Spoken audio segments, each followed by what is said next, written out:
Welcome to entity day 62। आज हम chapter 4 का पेज नंबर 303 से 307 तक करेंगे। So without wasting much time let's start today's class.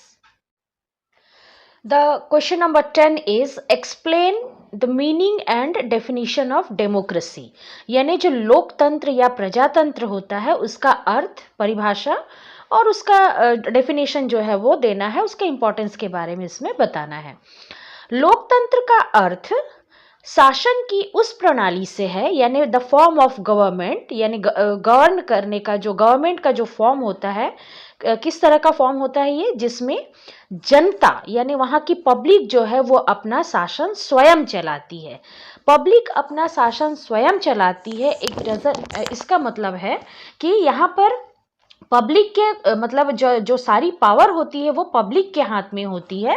तो हर अलग अलग कंट्री में पब्लिक के हाथ में पावर का मीनिंग अलग अलग हो सकता है। कोई व्यक्ति विशेष यहाँ पर, यानी कोई एक सिंगल पर्सन या ग्रुप ऑफ पीपल यहाँ पर जो है वो राज नहीं चलाता।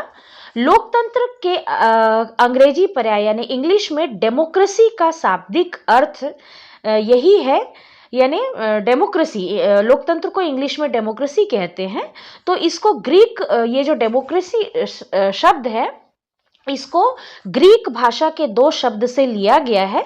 इसमें पहला शब्द है डेमोस और दूसरा शब्द है क्रेडिक।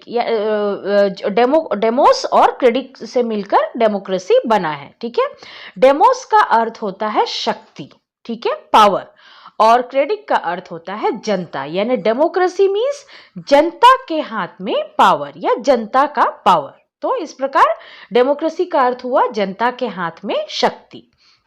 अब्राहम लिंकन के शब्दों में लोकतंत्र शासन की वह प्रणाली है जिसमें जनता का शासन जनता द्वारा और जनता के लिए होता है। It is the form of government of the people, by the people and for the people. ये हम कई जगहों पर सुनते, पढ़ते, बोलते आए हैं। उन्होंने कहा है कि ऐसा शासन जो जनता के द्वारा होता है, जनता के लिए होता है और जनता का ही इसमें शासन होता है। ठीक है, इस परिभाषा में प्रयुक्त जनता शब्द का अर्थ लोग अपने ढंग से करते हैं, यानी सबके लिए। जनता मीन्स वहां के रहने वाली पब्लिक, सबका अपना अलग अलग मतलब होता है। कहीं जनता का अर्थ केवल देश के मूल निवासियों से लिया जाता है, और कहीं मूल निवासी मतलब सपोज अगर हम इंडिया की बात करें तो हम जो यहाँ के जो बंटवारे से पहले जो है ना, हमारा इंडिया और पाकिस्तान और बांग्ला, इन सब का बंटवारा होने से पहले से जो चले आ रहे हैं यहाँ पर, ठीक है, हम धर्म की बात नहीं कर रहे हैं, लोगों की बात कर रहे हैं। तो ये हम यहाँ के मूल लोग हैं जो कि कई सदियों से हमारे जो एंसेस्टर जो यहाँ पर रहते आ रहे हैं, उनमें से कुछ लोग जो है बाहर से आकर भी बस रहे हैं। सपोज इंडिया को थोड़ा सा प्रॉब्लमेटिक है। हम अगर अमेरिका की बात करें तो अमेरिका में जो अमेरिकन्स वहाँ के मूल निवासी हैं, प्लस बाहर के देशों के सपोज कई इंडियंस जो यहाँ से वहाँ जाकर बसे हैं, वो लोग क्या हुए, वो यहाँ से माइग्रेट होके वहाँ पे गए हैं और वहाँ पर जाकर बसे हैं। तो कई देशों में जो जनता के हाथ में पावर होती है, यानी वोट देने का अधिकार और शासन बनाने का अधिकार सिर्फ मूल लोगों में। सपोज अगर अमेरिका बोलता है कि इलेक्शन में सिर्फ और सिर्फ अमेरिकन मूल के लोग ही भाग लेंगे, तो वहां पर जनता जो पावर है वो किसके हाथ में आ जाएगा, मूल लोगों के, है ना, वहां के मूल लोगों के। लेकिन अगर अमेरिका ये बोलता है कि नहीं, यहाँ पे जो कई सालों से इंडियंस बसे हुए या पाकिस्तानी बसे हुए हैं वो भी इलेक्शन में भाग ले सकते हैं, वोट डाल सकते हैं, तब क्या हो जाएगा, पूरी की पूरी जनता उसमें भागीदारी कर रही है। ओके, कहीं कुलीन वर्गों के लोगों से, यानी कहीं हो सकता है कि किसी कंट्री में सिर्फ और सिर्फ बड़े लोगों से, यानी कि पैसे वाले लोगों से, जिनका अपना एक अलग मुकाम है कंट्री में, सिर्फ उन्हीं को वोटिंग का अधिकार हो या रूल करने का अधिकार हो।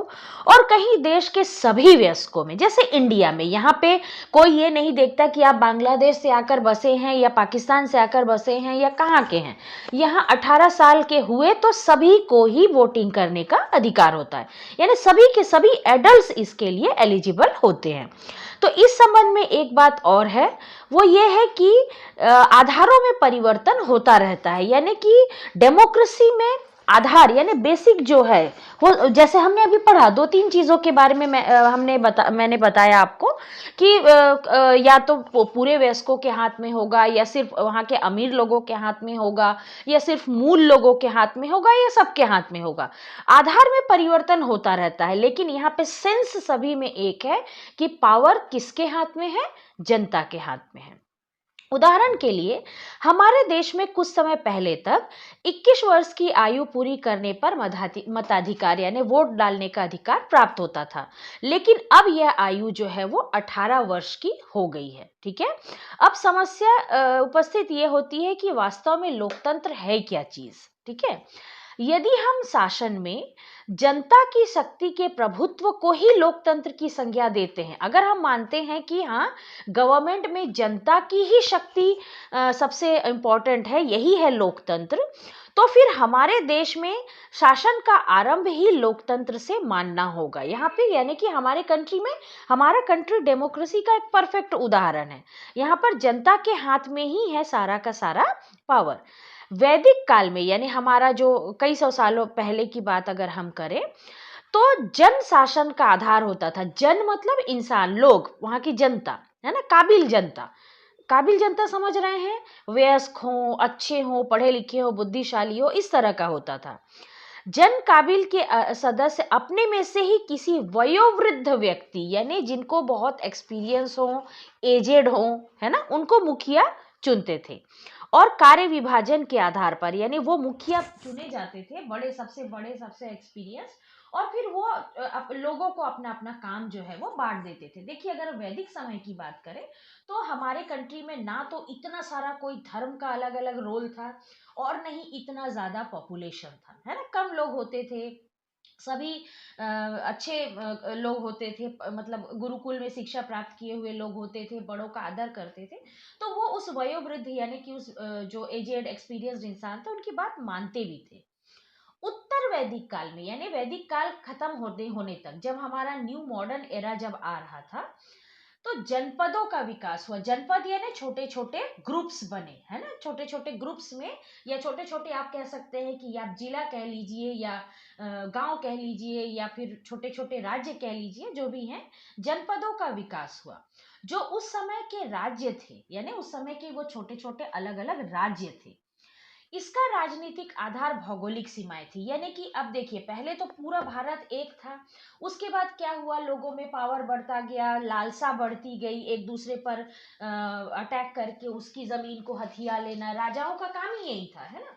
तो इससे क्या हुआ, छोटे छोटे राज्य बनते गए, उनकी अपनी अपनी एक बॉर्डर होती थी, है ना, एक सीमा होती थी, और उस बॉर्डर के अंदर, उस राज्य के अंदर का पूरा जो था वो चीज उनके हाथ में था। तो इसमें भी शासन की शक्ति मूल रूप से जनता के हाथों में होती थी। जो भी राजा बनता था उसका मूल उद्देश्य क्या होता था? जनता की सेवा करना। मुगल काल में अगर हम देखें, तो मुगल एम्पायर जब बाहर से मुगल्स हमारे कंट्री में उन्होंने अटैक किया, क्योंकि उनका मूल जो कारण यह था कि एक तो पहले भारत इंडिया हमारा सोने की चिड़िया कहलाती थी, बहुत पैसे थे, बहुत गोल्ड और ये सारी चीजें थी हमारे यहाँ पे, और ये क्योंकि हमारा देश अलग अलग राज्यों में बढ़ चुका था, इनमें एकता नहीं थी, सब एक दूसरे से लड़ते थे, एक दूसरे पर अटैक करते रहते थे। तो यही कुछ वीक पॉइंट्स थे जिसकी वजह से बाहर के लोगों ने हम पर अटैक किया था। तो मुगल काल में यहाँ अधिनायकवाद अर्थात एक तंत्र यानी किसी एक इंसान के हाथ में पूरा का पूरा रूल। आपने मुगल्स के बारे में पढ़ा ही होगा, है ना, चाहे वो आप हुमायूं अकबर से स्टार्ट करके औरंगजेब तक आए, तो आपने उनके बारे में पढ़ा होगा कि वहां पर एक जो है वो जो राजा होता था उसके हाथ में पावर आने लगी। ठीक है, अंग्रेजी अंग्रेजी काल में यानी जब मुगल्स के जाने के बाद अंग्रेजों ने जब हम पर अटैक किया, तो उस शासन के कई रूप बदले। पहले तो वह ईस्ट इंडिया कंपनी के हाथ में थी, फिर ब्रिटेन की पार्लियामेंट के हाथ में हो गया, और अपने अंतिम चरण में उसने धीरे धीरे, हम ये सब क्लास 7-8 में पढ़ चुके हैं कि धीरे धीरे इंडियंस को भी उसमें जगह मिलने लगी। यूरोपीय लोगों के संपर्क में आने पर हम यूरोपीय देशों की जन जागृति से परिचित हुए। जैसे जैसे हमारा दूसरे देशों में आना जाना बढ़ता गया, यूरोपियन कंट्रीज, वहाँ का अलग अपना शासन होता था शुरू से ही। हमने चाहे वो रोमन कल्चर, जर्मन, हिटलर से लेके बहुत कुछ हमने हिस्ट्री में पढ़ा हुआ है। तो जैसे जैसे यहाँ के लोग यूरोपीय कल्चर से मिलते गए, वहाँ के लोगों से मिलना जुलना हुआ, तो हम अलग अलग जो है जन जागृति या जिसे कहते हैं अवेयरनेस हुआ लोगों में, टाइप ऑफ गवर्नमेंट के बारे में भी लोगों के बीच में डिस्कशन हुआ। धार्मिक सांस्कृतिक क्षेत्र में, धर्म के क्षेत्र में, संस्कृति यानी कल्चर के क्षेत्र में उदार दृष्टिकोण का विकास कह सकते हैं हुआ, क्योंकि यहाँ पे अब जैसे मुगल के काल में या अंग्रेजों के शासन में था वैसा अब नहीं था। जब हमारे देश में स्वतंत्रता आई, हमने दूसरे कंट्रीज के साथ इंटरेक्शन किया, तो अलग अलग चीज़ें देखने को मिली, है ना। इसमें धार्मिक स्वतंत्रता, एक दूसरे के प्रति उदार दृष्टिकोण जो था वो आता गया। तो लोकतंत्र इस बात को मानता है कि संसार में विचारों की भिन्नता, हमेशा विचारों की भिन्नता मतलब मतभेद जिसे कहते हैं ना, आप किसी चीज को लेकर आपकी सोच अलग होती है और मेरी सोच अलग होती है, इसको हम मतभेद कहते हैं। तो हमारा जो ये जो मॉडर्न डेमोक्रेसी है वो ये मानता है कि पूरी दुनिया में ही लोगों के बीच में विचारों की भिन्नता हमेशा से थी और हमेशा से रहेगी, क्योंकि हर एक इंडिविजुअल अलग होता है। अतः वह इस बात पर बल देता है कि भिन्न विचारों के कारण जो भी हो, एक देश में अलग अलग विचार के लोग भले ही हों, लेकिन हमें संघर्ष नहीं होना चाहिए। भले ही हम किसी भी धर्म को मानने वाले हो, हमारा विचार कुछ भी हो, लेकिन हम लोगों में संघर्ष या लड़ाई झगड़े कभी भी नहीं होने चाहिए, ठीक है। बल्कि विचार विमर्श द्वारा समझौता करना चाहिए, और अगर समझौता न हो पाए तो बजाय अपने अपने श्रेष्ठ के एक दूसरे के विचारों के प्रति उदारता का परिचय देना चाहिए। सपोज आप एक धर्म को मानने वाले हैं, उससे रिलेटेड सारे टीचिंग्स को आप मानते हैं, कल्चर को मानते हैं, तो ठीक है, आप अपने आप को मानिए, लेकिन दूसरे की भी रिस्पेक्ट करना हमारा धर्म है, ठीक है। आपको एक धर्म दूसरा धर्म वाला बर्दाश्त नहीं हो रहा है और आप उसके साथ मारकाट करेंगे, ये अगर ऐसा करते रहें तो एक दिन पूरा देश खत्म हो जाएगा, इससे किसी को कुछ भी नहीं मिलता, है ना। तो कम से कम एक दूसरे के प्रति रिस्पेक्ट अपनाएं। आप मतभेद कर सकते हैं, लेकिन कोशिश करनी चाहिए कि मनभेद यानी दिलों में दूरियां नहीं आनी चाहिए, ठीक है। तो तभी तो ये संसार में लोग अपने अपने धर्म और अपनी अपनी संस्कृति का विकास कर सकेंगे। आप अपने धर्म को आगे बढ़ा रहे, अपने धर्म को मान रहे हैं, इसका मतलब है कि सामने वाले को भी अपने धर्म को और अपने कल्चर को, संस्कृति को मानने का, उसे आगे बढ़ाने का अधिकार है। दोनों मिलके बढ़ाइए, दोनों मिलके बढ़ाएंगे, क्योंकि सारे धर्म की टीचिंग एक ही होती है ना।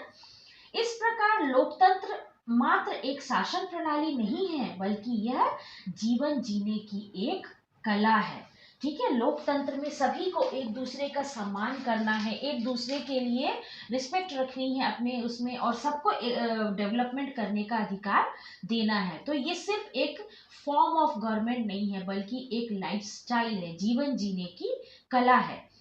अनुभव यह बताता है कि जब तक यह हमारे सामाजिक, आर्थिक, धार्मिक और सांस्कृतिक सभी क्षेत्रों में स्वीकार नहीं किया जाता, तब तक यह राजनीति के क्षेत्र में भी सफल नहीं हो सकता। एक्सपीरियंस के थ्रू आप देख सकते हैं, कोई ऐसी कंट्री जहां पे धर्म के नाम पर लोग लड़ते हैं, उस कंट्री का डेवलपमेंट पॉसिबल ही नहीं है। तो अगर आप सामाजिक रूप से, धार्मिक रूप से, आर्थिक रूप से और सांस्कृतिक रूप से अगर एक दूसरे को स्वीकार नहीं करेंगे, तो राजनीतिक रूप से भी यानी कि फॉर्म ऑफ गवर्नमेंट के रूप में भी ये लोकतंत्र है वो काम नहीं कर सकता, सफल नहीं हो सकता। भारतीय संदर्भ में इसे निम्नलिखित रूप में परिभाषित किया जा सकता है। भारतीय लोकतंत्र शासन की वह प्रणाली है, इंडियन डेमोक्रेसी एक ऐसा फॉर्म ऑफ गवर्नमेंट है जिसमें जनता अपना शासन स्वयं चलाती है, वही शासक है और वही शक्ति भी है, ठीक है, और वही शासित भी है। यानी हम ही जनता में से ही लोग प्राइम मिनिस्टर और राष्ट्रपति और बाकी मिनिस्टर बनते हैं, जनता ही वोट देती है, जनता ही शासित है, यानी ये लोग जो चुनकर जाते हैं ये जनता पर शासन करते। शासन मीन्स उनको डरा धमका कर रखेंगे ऐसा नहीं है, बल्कि जनता के लिए ही वो लोग काम करते हैं। यह लोकतंत्र की स्वतंत्रता यानी इंडिपेंडेंसी जिसे कहते हैं, समानता, भ्रातृत्व, ब्रदरहुड, न्याय, समाजवाद और धर्मनिरपेक्षता, यानी किसी एक धर्म के लिए यहाँ के हमारे लोकतंत्र में कोई जगह नहीं है, इसके लिए सारे धर्म समान हैं। धर्मनिरपेक्षता के सिद्धांतों पर हमारा लोकतंत्र जो है वो आधारित है। ठीक है, अब हम पढ़ेंगे कि भारतीय लोकतंत्र के मूल सिद्धांत या बेसिक प्रिंसिपल्स जो है वो क्या है। लोकतंत्र के 3 मूल सिद्धांत है, बेसिक प्रिंसिपल 3 है। पहला है स्वतंत्रता यानी इंडिपेंडेंस, एक दूसरे आजादी जिसे कहते हैं। दूसरा है समानता, इक्वालिटी, सभी समान है। और तीसरा है भ्रातृत्व यानी ब्रदरहुड, भाईचारा। ठीक है, हमने अपने देश के लोकतंत्र में 3 सिद्धांत और जोड़े हैं। ये 3 तो है ही, इसके अलावा 3 और हैं। इसमें पहला है न्याय, ठीक है, जस्टिस फॉर ऑल। दूसरा समाजवाद, समाज की सोशल जो हमारा वो है सब समान है। और तीसरा है धर्मनिरपेक्षता, यानी कि सभी धर्म हमारे लिए समान है। ठीक है, मानव जीवन में किसी भी क्षेत्र में लोकतंत्र की स्थापना के लिए इसका पालन करना बहुत ज्यादा जरूरी है।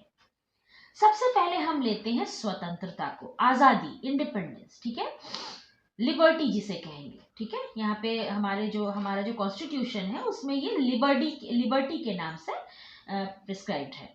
स्वतंत्रता लोकतंत्र का प्रथम सिद्धांत है। लिबर्टी, इंडिपेंडेंस, आजादी, यहाँ हर इंसान आजाद है, कोई किसी को बंधक बनाकर नहीं रह सकता, जबरदस्ती कोई काम नहीं करवा सकता। हमारा पहला सिद्धांत, सबसे पहला सिद्धांत है लिबर्टी। इसके अनुसार संसार का प्रत्येक मनुष्य संसार की बहुमूल्य वस्तु है। इंसान से बढ़कर, एक इंसान से बढ़कर बहुमूल्य इस दुनिया में कुछ भी नहीं है, क्योंकि वो सबसे पावरफुल है, वो जो चाहे वो कर सकता है। और हर एक इंसान, छोटे से लेकर बड़े से बड़ा इंसान, आदमी जो है वो बहुमूल्य है। यह स्वतंत्र पैदा होता है और स्वतंत्र रहना चाहता है। उसे हमेशा एक आजादी देनी होगी, लिबर्टी देनी होगी, जिससे वह अपना विकास करने, विचार करने और विचार को अभिव्यक्त करने की स्वतंत्रता होनी चाहिए। हर एक इंसान को इंडिपेंडेंसी या लिबर्टी है कि वो अपना विकास करे, अपना डेवलपमेंट करे, अपने परिवार का भरण पोषण अच्छे से कर पाए, कोई भी काम करना चाहे वो कर सके, वो अपना सोच सके, अपने अच्छे के लिए, अपने देश के राज्य के, परिवार की भलाई के लिए सोच सके और अपने विचार, उसके अंदर जो भी विचार है उसको व्यक्त कर सके। किसी के विचार को कोई दबा नहीं सकता, बोलने से नहीं रोक सकता, सोचने से नहीं रोक सकता। ठीक है, लोकतंत्र किसी मनुष्य को दूसरे मनुष्य पर, किसी समाज को दूसरे समाज पर या किसी राज्य को दूसरे राज्य पर आधिपत्य यानी कि उस पर अधिकार जमाने का जो भी राइट वो है वो नहीं देता। कोई इंसान किसी दूसरे इंसान पर या कोई समाज किसी दूसरे समाज पर, कोई धर्म किसी दूसरे धर्म पर या कोई राज्य किसी दूसरे राज्य पर जो है वो अधिकार नहीं जमा सकता। लोकतंत्र में स्वतंत्रता का अर्थ अपनी स्वतंत्रता के साथ साथ दूसरे की स्वतंत्रता की रक्षा करना भी होता है। यानी लोकतंत्र का मतलब ये नहीं कि सिर्फ आप स्वतंत्र हैं, जैसे आप स्वतंत्र हैं वैसे आपके सामने वाला भी स्वतंत्र है, तो आप तो अपनी स्वतंत्रता को एंजॉय करेंगे ही, बल्कि दूसरे की स्वतंत्रता को भी उतना ही रिस्पेक्ट देंगे और इंश्योर करेंगे कि सामने वाला भी स्वतंत्र है या नहीं। इसके बाद आता है, लिबर्टी के बाद आता है इक्वालिटी, समानता। इक्वालिटी लोकतंत्र का दूसरा बेसिक प्रिंसिपल है। यह मनुष्य में यानी अलग अलग मनुष्यों में जाति के नाम पर, धर्म के नाम पर, जेंडर के नाम पर, या किसी भी गरीबी अमीरी यानी उसकी इकोनॉमी के आधार पर भेदभाव नहीं करता। कॉन्स्टिट्यूशन की नजर में, देश की नजर में, गवर्नमेंट की नजर में हर एक इंसान इक्वल है। अमीर हो, गरीब हो, किसी भी धर्म का हो, किसी भी जाति का हो, किसी भी परिवार का हो, सभी इक्वल हैं। थर्ड है ब्रदरहुड, भ्रातृत्व। ठीक है, लोकतंत्र मनुष्य के विचारों की भिन्नता का आदर करता है। एक ही पॉइंट पर दो लोगों के विचार अलग अलग हो सकते हैं, हमें उसका रिस्पेक्ट करना है। सबकी अपनी अपनी सोच होती है, हमें न सिर्फ अपनी सोच को प्रकट करना है बल्कि सामने वाले की सोच को भी हमको रिस्पेक्ट करना है। प्रत्येक मनुष्य को अपने धर्म और अपने कल्चर के अनुसार जीवन जीने का अधिकार है और डेमोक्रेसी इसकी स्वतंत्रता देता है। परंतु किसी भी स्थिति में किसी को दूसरे के मार्ग में बाधा बनने का अधिकार नहीं होता। ठीक है, यानी कि हमें भाईचारे के साथ ही यहाँ पर रहना पड़ेगा। यह स्थिति तभी पैदा हो सकती है जब हम जाति, धर्म, लिंग और अर्थ यानी इकोनॉमी जो भी कहेगा, अमीरी गरीबी जो है, इसके आधार पर विकास में सहयोग करें। हम इस पर ध्यान नहीं देंगे कि उसका धर्म क्या है, मेरा धर्म क्या है, वह अमीर है, गरीब है, बल्कि हम सभी धर्म के लोग, सभी कास्ट क्रीड के लोग, सभी इकोनॉमिक कंडीशन के लोग एक दूसरे की हेल्प करते हुए इस कंट्री के विकास में सहयोग करेंगे। ठीक है, इसे ही दूसरे शब्दों में ब्रदरहुड कहा जाता है, यानी एक दूसरे की हेल्प करते हुए भाईचारे के साथ में इस देश का विकास करना। इसके बाद आता है न्याय, जस्टिस। स्वतंत्रता मनुष्य का जन्मसिद्ध अधिकार है। लिबर्टी हमारा बर्थ राइट है, जन्मसिद्ध अधिकार है। समानता की मांग उसकी जागरूकता का प्रतीक है। आप कितने इक्वल हैं इस देश में, ठीक है, ये इस पर डिपेंड करेगा कि आपको कितनी समानता मिली हुई है या कितनी लिबर्टी मिली हुई है। इन सब के लिए ब्रदरहुड के विकास की बहुत ज़्यादा आवश्यकता है। किंतु दूसरी ओर यह बात भी सत्य है कि मनुष्य पाशविक मीन्स होता है जंगली, ठीक है, और मनुष्य प्रवृत्तियां लेकर पैदा होता है। इंसान एक तरफ बहुत अच्छा भी हो सकता है, एक तरफ बहुत बुरा भी हो सकता है। लाख प्रयत्न करने पर भी वह स्वार्थ के आगे परमार्थ को भूल जाता है। आपको एग्जाम्पल देने की भी जरूरत नहीं है, आप जानते हैं कि इस पूरे दुनिया में जहाँ पे 800 करोड़ लोग रहते हैं, वहाँ पर सभी अच्छे हैं या सभी बुरे हैं, कौन कितना अच्छा है ये आपको सबको पता है ना। उसके अंदर ये जो जंगली प्रवृत्ति है ना, पाशविक प्रवृत्ति, पशु होने का जो भाव है वो पैदा हो ही जाता है और अपने स्वार्थ के आगे वो दूसरों की भलाई को बिल्कुल भूल जाता है और इस स्थिति में वो दूसरों के हितों की रक्षा नहीं कर पाता। इसके बाद आता है समाजवाद, ठीक है, सामाजिक जीवन जिसे कहते हैं, जहाँ पे जिस समाज में सभी लोग समान हैं, इक्वल हैं। समाजवाद शब्द का प्रयोग कुछ संदर्भों में किया जा सकता है, जैसे समाज की संरचना के संदर्भ में समाजवाद का अर्थ होता है वर्ग विहीन समाज, यानी कोई वर्ग नहीं है, कोई ग्रुप नहीं है, सब इक्वल है, सब समाज में रहते हैं, कोई अलग अलग धर्म नहीं, कोई अलग अलग क्लास क्रीड नहीं, सब समान है। ठीक है, ऐसा समाज जिसमें व्यक्ति में जाति, संस्कृति, धर्म, जेंडर, इन सब चीजों को लेकर किसी तरह का प्रॉब्लम नहीं हो। आज इस तरह किसी भी आधार पर उनमें भेद नहीं किया जाता, सबको समान दर्जा प्राप्त होता है। इसके बाद हम आते हैं धर्मनिरपेक्षता। ठीक है, इसमें हमारा कोई गवर्नमेंट का कोई पर्टिकुलर धर्म नहीं होता, किसी एक धर्म को वो फेवर नहीं करता, बल्कि उसके लिए सभी धर्म के लोग समान होते हैं। हमारे संविधान के अनुसार भारत में राष्ट्र धर्म नाम का कोई धर्म नहीं होगा, यानी जो राष्ट्र है, इंडिया का कोई धर्म नहीं है।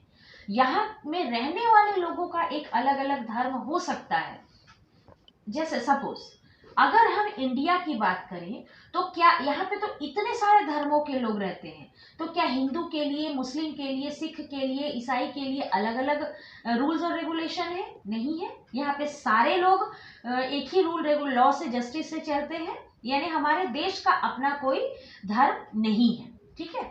लेकिन अगर आप जैसे पाकिस्तान में चले जाएं या सऊदी अरेबिया में चले जाएं या इजिप्ट में चले जाएं, ऐसे उनका अपना अलग, उस देश का अलग अलग धर्म है। जैसे अगर आप पाकिस्तान में जाएंगे तो वहाँ मुस्लिम धर्म को जो है वो दिया जाता है। इसके अलावा अगर आप इजिप्ट में चले जाएंगे वहाँ क्रिश्चियन को माना जाता है। इस तरह से अलग अलग धर्मों को अलग अलग मानने वाले देश हैं। लेकिन हमारा देश में ऐसा कुछ भी नहीं है। आप कहीं पर भी ये नहीं कह सकते हैं कि इंडिया जो है वो किसी एक धर्म विशेष का देश है। यहाँ पे सभी धर्म के लोगों को समान राइट्स जो है वो मिली हुई हैं। राज्य प्रत्यक्ष अथवा अप्रत्यक्ष रूप से किसी धर्म पर आधारित नहीं होगा। ये हमारे कॉन्स्टिट्यूशन में लिखा है कि राज्य किसी एक पर्टिकुलर धर्म को नहीं मानेगा और वह धर्म के आधार पर व्यक्ति व्यक्ति में यानी लोगों में भेदभाव नहीं बरतेगा। इसे कहते हैं डेमोक्रेसी, ठीक है। तो हमने यहाँ पे डेमोक्रेसी का डेफिनेशन पढ़ा, डेमोक्रेसी का बेसिक प्रिंसिपल पढ़ा, उसके बारे में नॉलेज लिया हमने। सो आगे का जो भी है वो हम नेक्स्ट क्लास में करेंगे। So till then goodbye, take care.